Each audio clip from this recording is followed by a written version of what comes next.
বন্ধুরা, চন্দ্রমল্লিকা গাছের পাতা কি আপনার এরকম ঠিক বাদামি স্পট হয়ে যাচ্ছে অথবা এইরকমভাবে পাশ দিয়ে পুড়ে যাচ্ছে? তাহলে বুঝবেন আপনার এই গাছ সেপ্টোরিয়াল লিফ স্পট নামক রোগে আক্রান্ত।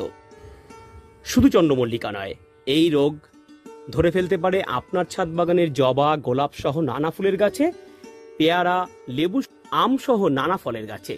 আজকের ভিডিওতে আমরা এই রোগের সম্পূর্ণ প্রতিকার শিখব।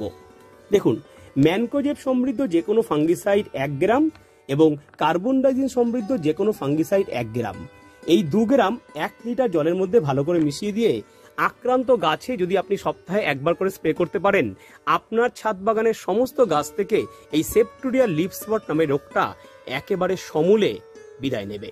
আর এই রকম শর্টকাট টিপস নিয়মিত পেতে সাবস্ক্রাইব করুন স্বাদের ছাদ বাগান ইউটিউব চ্যানেলকে। ধন্যবাদ।